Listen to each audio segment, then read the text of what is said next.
Hello and welcome to Healing from Within. I am your host, Sheryl, author of Life is No Coincidence, The Life and Afterlife Connection, and The Living Spirit, Answers for Healing and Infinite Love, which shares stories of awakening, spiritual communication, healing energies, and miracles and ways to use intuition or connections to universal source for personal and collective healing.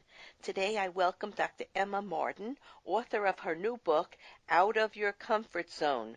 Dr. Mardin is a former guest of Healing from Within, whose first episode can be heard on my website, SherylGlick.com, on the radio page for July 2018, where we discussed mind, body, diabetes. Hello, Emma, and thank you for joining us again on Healing from Within. Hello, thank you for inviting me back on your fabulous show, Sheryl. Well, I'm so excited that you got out such a second book, so timely, and it's so needed in today's very, how can I say, conflicted, uh, you know, Yeah, possibilities for fearful healing. world, I think. Yeah. Yes, as listeners of the show are well aware, my guests and I share intimate experiences and insights into the duality of life, as we are both physical and energetic beings who have the opportunity to discover our true nature and also discover fears and limitations in order to conquer them with courage, resiliency, and universal intelligence past challenges, so ultimately they may shift to the best version of themselves and create greater positivity, happiness, and health. In today's episode of Healing from Within, Dr. Emma Mardin will share her own discoveries and ways to live with diabetes or any health challenge as we open our hearts and minds to new ways to think of what health, happiness, and living our best life is really all about. Emma, you may remember, I'd love to ask my guests to think back to their childhood or earlier life and remember a person or experience, perhaps a dream or a fear, that may have been an indicator of the lifestyle or interest they would have in their adult life. You know, I know in the beginning of your book you mentioned your sister and certain experiences that you feel were part of the person you became. Can you tell us a little of that time? Sure. Well, for me, I was actually a very intuitive child, so I picked up on a lot of people's energies and how I felt about things. So as a child, I actually found it hard to articulate sometimes how I would feel about something when I felt anxious. I didn't quite know why I was feeling anxious, but I knew something wasn't quite right. So I used to detect when other people weren't happy. So I would really feel their anxiety because I actually had a fantastic childhood up until a particular trauma when I lost somebody very close to me. But before that, I had a fantastic childhood, so I had no reason to ever feel anxious. And even as a 4-year-old, I have a very good memory from early on in life. I actually used to ask my friends if they felt nervous or anxious as well, and they just used to look at me gone out as 4-year-olds. But really, honestly, so that young, I can remember my thought process, and I was really, I used to question myself all the time why I felt anxious. Nobody would ever know that I was externally that I was anxious because I just got on with things. But inside, I used to have a very horrible feeling, and I also used to be sick quite a lot, vomit during the night time through certain periods when I was around a certain teacher because I picked up on certain energies and I knew there was a great discomfort there. So now as an adult, I know exactly how I was feeling their feelings. Well, And equally, I would feel it positive as well. But that really made me, as going back to your original question, to become what I am now. I always knew that however it would be, I really wanted to help people. And I knew that just something inside me told me that I would be able to help people and make quite profound changes in the world, both personally and professionally, as I've, worked on reversing my own type 1 diabetes, and doing that to help others as well. So I think that answers your question. yes, it's very funny. I was the same type of child, and we are empaths, and we feel other people's emotions and thoughts and are very intuitive, and it's a great gift. But when you're a child and there is nobody to explain it or to help you learn to ground your energies, learn to turn it off so you're not picking up everybody else's feelings or pain or sickness, because I very much was like you, and it was very uncomfortable. I thought I was a bit of a hypochondriac because I was also sick a lot as a child and had a lot of stomach viruses and stomach pain. You could call it also anxiety because Yes, that yes. created that other physical symptom.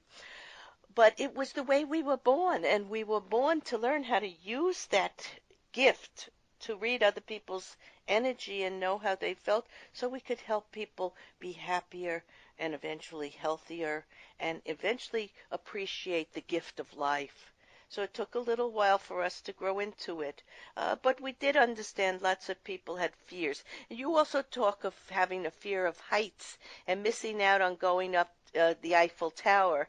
And I also used to be afraid of heights and also bridges, driving over bridges, which was so high. But how do we get through that? You do in the book tell us how we can get through many of these ungrounded fears. Sure. Well, you rightly picked up on that.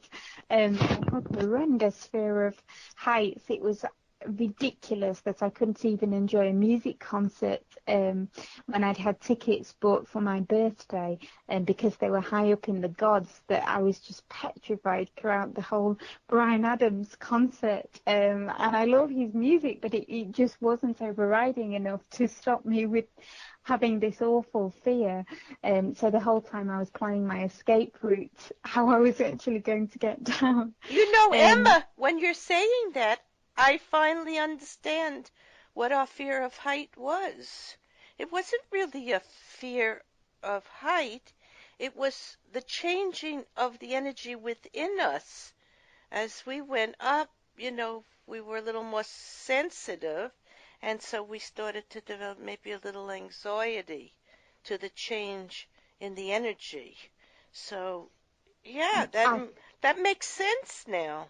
Hmm. I think that's a fantastic point. And the way I really had to get over this was when I was out, because I trained courses in the Middle East, and usually the training courses are on the bottom of hotel floors or conference colleges and things. But once I didn't know where it was, and unfortunately it was on top of the skyscraper, and all the delegates were there already waiting for me to go in and train. And very unfortunately, I couldn't pass this on to a colleague to do, and I tried every trick in the book to get somebody else to do it or to get the training moved, and there was just no way that anything could be done about it. So I had to confront my fear at this particular time, and the way I did that was actually having a bigger purpose than me and my nerves of going up this height. I mean, certainly it still felt uncomfortable, however, with a bigger purpose, and to go and serve the other people on the training course that were already waiting for me there, and the importance of having to keep this contract. There were more people involved than me, so as I said, always growing up, I wanted to help people, and I put people first a lot of the time. So that gave a greater purpose for me to get over what were my fears. But certainly, that really ties in with one of the reasons I say how we can get out of our comfort zone, and that's screw it, just do it, do the things that actually scare you. But that's not always possible. So the second way is I say that you really need to build up a resilience in order to put yourself there in the first place. And then one of the third ways I talk about, and this is really my favorite one and the one I recommend to everybody, is a complete emotional cleansing. Get to the root cause of any fear, because there are just the two emotions in the world, love and fear, and everything negative is derived from the fear. So if you can really tackle the root cause the very first time you felt fear and do a complete emotional cleansing, then that really sets you in place to deal with anything, so you don't actually fear itself. And then once you can align with your blueprint as well, then the results are just phenomenal in terms of what you can achieve. And I've also learned to say yes when that fear comes in, and I don't think I want to do something because perhaps there'll be failure. I say to myself, well, this is an opportunity. There is no real failure. There's only experience, and we're being offered many different events or opportunities in our life to learn and just to go beyond this fear. So I've learned, and it helps me a great deal, to just say yes when that first fear Brilliant. comes in. So if I have to go to the top floor in the elevator and I don't like the feeling, I just take a deep breath, I ground myself, I ask for help from above, so spirit should be with me, and I always get past whatever has to be done. And then when I look back, I say, see, that fear was irrational. It was a thing perhaps of the past when we were children and we was societally challenged and programmed to believe certain things. And now as adults, we are able to let go of some things that may have stopped us from reaching our full potential and being all that we can be. So we can now say yes freely and honestly and hopefully. And it always goes well when you move past that Exactly. when you move past that fear, beyond that boundary that you've created. We are our own worst enemies most of the time. Yeah. Exactly. Okay. I think it's really about trusting in the process of life, as you've just Yes. said, Cheryl. And I think when you know about how the universe works and how the law of attraction works, you can actually learn even more why you can trust in the process of life. And that in itself gives a great confidence to be able to go out there and say yes to doing the very things that scare you. Yes, learning about the universal laws of energy. Yeah, one Yes. of them is the law of attraction, and knowing that you are an energy being having a physical life, so you're multidimensional, and knowing you have a great many support systems to draw upon in order to grow and to live, a prosperous, healthy, and happy life instead of worrying and being fearful and suffering, because everything's a choice. And we choose to live well and to trust the plan, our life plan, our destiny, the people that we come to meet, which are very much in our plan and therefore for purposes of growth and learning. So, yeah, once you understand these things, that the spiritual dimension and the reality of energy, you're at peace with yourself, and a lot of these fears just fall by the wayside. So let's go on to, you've had a lot of experience personally and professionally in helping people with fear and breaking boundaries. So what would you say, well, we've been talking about this, has most put you outside your comfort zone? And what do behavioral psychologists tell us about these feelings, these anxious, uneasy, fearful feelings, and how we can change them? Because we do have choices. Sure, we definitely do. To come to the first point, gosh, since I've been young, as a very intuitive child, I've been out of my own comfort zone, and certainly in terms of health and going out there and actually even saying that it's possible to reverse type 1 diabetes, things like being told I was going blind, and actually refuting being told that, actually saying, no, hang on, nobody tells me that I'm going blind or that I've been diagnosed with something. Um, that's my health, that's up to me, and I know that I can change that. But Hmm. sometimes when you have to say that profusely, especially to the medical profession, that takes you well out of your comfort zone. You have to be very confident and resilient within yourself. So, even business bombshells I've had, and, I was in a coma, and you were talking about very big business deals with a different business that I had at the time were taking place. They fell through because we were going up to the 2008 recession. So, that took me well out of my comfort zone. As you can imagine, there's so many different things, but at the same time, I would never regress anything that's taken me out of my comfort zone. I say bring it on, because I know how powerful that is in causing deep down change that takes you to, well, where I am now is a, very happy place, very abundant place, and loving what I do. And had I not been taken out of my personal comfort zone, then, I wouldn't have got to that place. So it is exceptionally important. And then when we talk about, you mentioned behavioral psychologists, they tend to not really go on so much about the root causes of fears, whereas I say everything has a root and it's best to rip out the roots for full fulfillment and going forward. But they are more of the philosophy, do something every day that scares you, to take you out of your comfort zone, which is brilliant, and we're all agreed on that. However, if it was that easy, then everybody would be coming out of the comfort zone and we'd all have no fear. No, I But agree with you. It's very important to go into self-investigation and find what it is, the core of the problem that is holding you back, so we can release it. When we know it, we can get beyond it, and then it no longer disturbs us.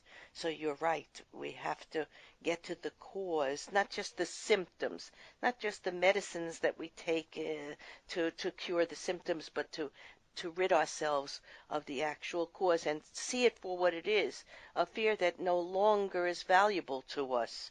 Perhaps at one point it was, but at a certain point it's no longer necessary. And your book, the main idea behind your book is daring to be different and thinking of approaching things in a different way for different results. And of course, doing something daily that challenges you is a good thing because it keeps you from getting too bored. Absolutely. So we want to embrace the new experiences, new people, and new places. And but you give a quote that I liked very much in the book by Nelson Mandela. He said, "I learned that courage was not the absence of fear, but the triumph over it." And that's what we're talking about. We all have fears because the world and exactly. the physical world, there were things we weren't ready to understand, when we were younger. And so we internalized these fears, these blockages in our system. But once we have courage, we can realize we can release it. It no longer holds us. We triumph over it. So I like that very much. And you also talk about foods you can eat to ease anxiety. Food is very important, and so are so is rest, and so is sleep, and so is exercise, and so is intellectual pursuit of your interests and relationships. Everything helps us to become the healthiest, most balanced citizen and soul that we can be. But food is very, very important, and a lot of people don't know enough about um, how it affects us. And the term comfort food may really be misleading. Can you tell us about that?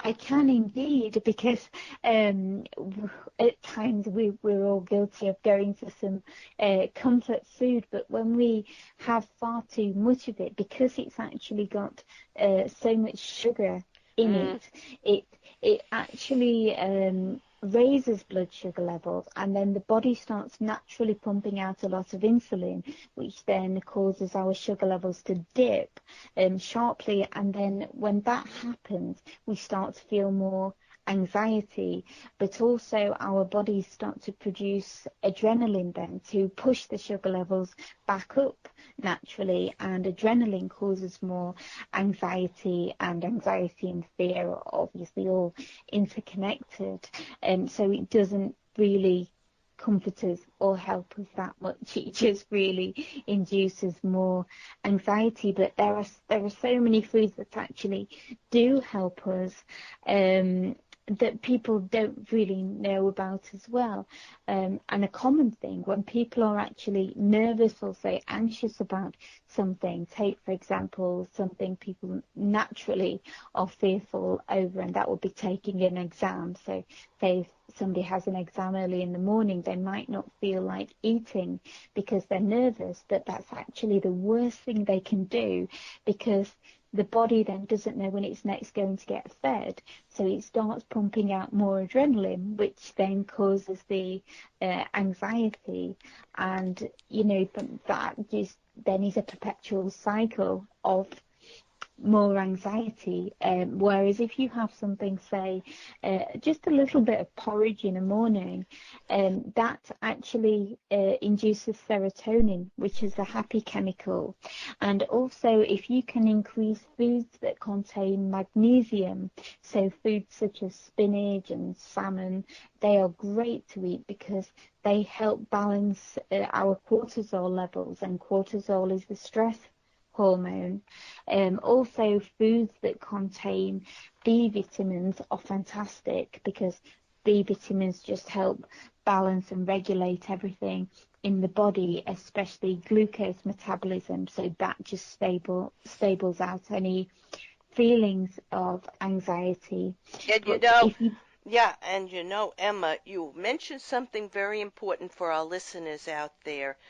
Foods rich in B vitamins are very important, and sometimes for our psychological health also, because if there's a deficiency in B vitamins, you write this in book, you give many very wonderful, helpful ideas about food and what to eat and what to stay away from.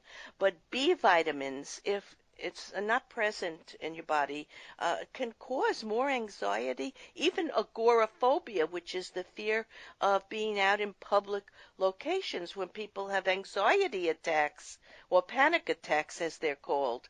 So it could be as simple as a vitamin deficiency, and you might end up going for therapy and think there's something wrong with you when it can be corrected by the proper nutritional counseling. So I just wanted to get that out there because I have had other authors that I've spoken to who have mentioned agoraphobia as a fear, but you actually mentioned that vitamin B is might be part of the problem for those people. So I wanted to get that in there. And now let's go on to you talk about many different types of fear. There's the fear of flying, aerophobia. There's the fear of thunder and lightning, astrophobia. There's the fear of spiders, arachnophobia, and even fears of dentists. And there really are only two fears we are born with. Can you tell us about that? Because it's interesting. Yes, I can. The only natural fears we're born with, and these are to protect us, is the fear of falling and the fear of loud noises. So they're very instinctive fear so we don't walk too near to cliff edges. Right. And and if there is a loud noise, then we're alerted to look round quickly and see what it is again to protect us. And that really comes from the reptilian part of the brain, which is the oldest part of the brain and all part of our evolution going forward, really. So they are actually the only natural fears and the instinctive fears. And then we have the natural fears. That might be like performance anxiety and the things where we actually need to feel the fear in order to push us forward. That's still good for us. But everything else, anything that really is a fear that stops you from doing something great or that limits your life is an irrational fear. So that's what we really go forward with talking about in the book, because there's tangible fears and then there's the intangible fears, things like thinking I'm not good enough, which is a common one, or the fear of failure, even the fear of success. And they're all intangible things, and sometimes they don't get the acknowledgement as a fear from people, but they are really the things that can stop us and limit us in a big way from going forward and getting everything that we possibly can out of life. Yes, and you also tell us some ways to build resilience and move past the thoughts or restrictions of childhood or fears. And there's some fun activities you give to stimulate personal development. Can you remember a few of those? They were very good. You gave quite a lot of ways to start to move past and to embolden yourself and to enlarge your own enjoyment of life. So, can you tell us a few of those? I certainly can. They're the 30-day resilience builders. So there's a challenge for every day of the month, if you'd like, that just helps build up confidence and helps create those attributes that we really need to build the resilience so we can always put ourselves in the space to conquer anything. And some of those are about instigating and promoting having a sense of humor as well, because a lot of the time, especially in today's society, people can take themselves too seriously. So even with your group of friends, one of them is having little dares to actually say something funny or something random just in the middle of a conversation. So for example, there's I don't know if you guys in America actually are familiar with Chris Kamara. He's a football commentator over here, and he was once commentating on a very famous football match, and I think he'd just lost his focus, and one of the footballers had scored, and somebody asked him a question, and he just turned around and said, "I don't know, Jeff. I don't know." So he just didn't know what He he was makes talking you about. laugh. But it was, you have to watch the clip, because I'm sure I've just made that really not very funny, but it actually is. But just saying certain random funny things in the middle of a conversation, or daring, your friends just to do Yeah, silly so things, so and we want to be, yeah, we want to be imaginative. We want to maybe wear something different. Maybe we want to travel on a trip alone. Maybe we want to take up meditation. Maybe we want to walk with our feet on the sand, something we normally wouldn't do, and just try to experiment, explore life with fun. exactly. And that taking yourself seriously is a big part of the problem most people have. So I think it all starts with what and how we think. Many of our fears were part of our early childhood and our training and societal patterning.